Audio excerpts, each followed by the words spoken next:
What would you get if you took a group of today's top surfers and gave them a chance to ride a collection of surfing's most iconic boards from the past, as well as the most intriguing shapes of the future? You'd get Red Bull Decades, a new web series that shows where surfing has come from and where it's going. To keep things fresh and challenging, you need to ride different boards.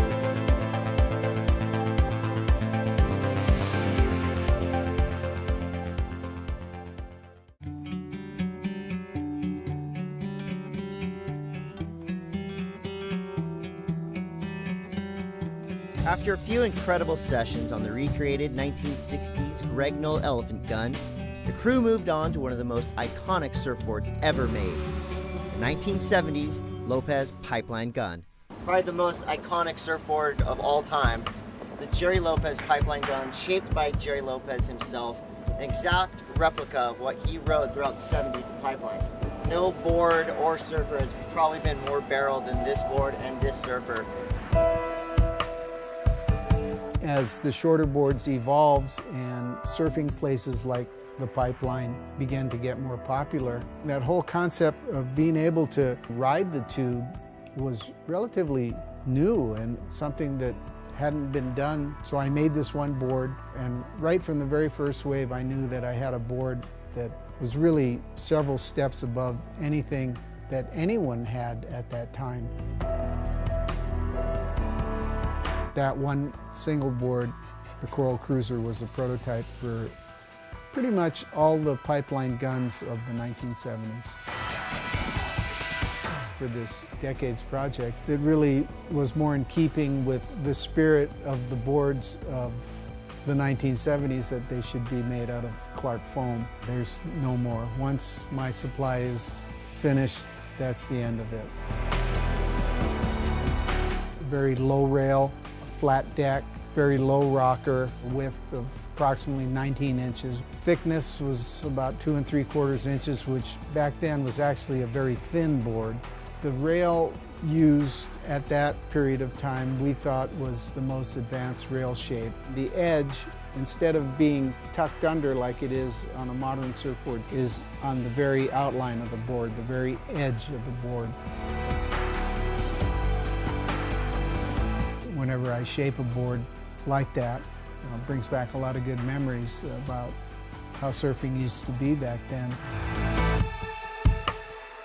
Waxing the Gerry Lopez board was a strange feeling. It wasn't like waxing any other board in the world. It was like, this is Gerry shaped this board, Gerry's signatures on this board, and Gerry put his heart in shaping these boards for us.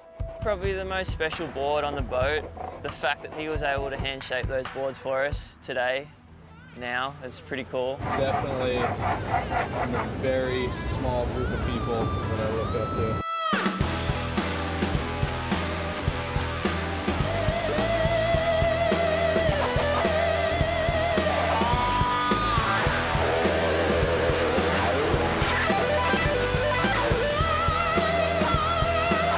There's no leg rope holes on those things, so I was really cautious. I never went near the closeout. I flicked out every wave and saved it from the reef.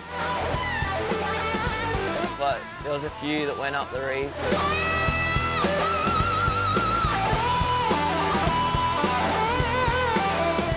I went up and did a floater, and next thing you know, my board's on the reef, and I'm just going, oh my God. My brand new Gerry Lopez board that you can't put a price on is just getting slammed up on the reef right now, and I need to hurry my ass up and get on this reef.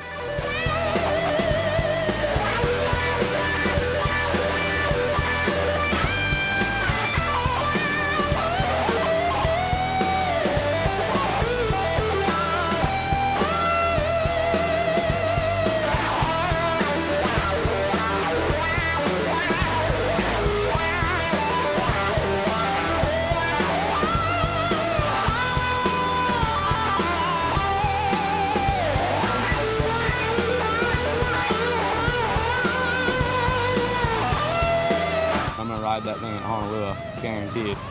It feels like it should be put in surf in a barrel, and it's kind of a disservice to the time he put in to just hang that thing on the wall.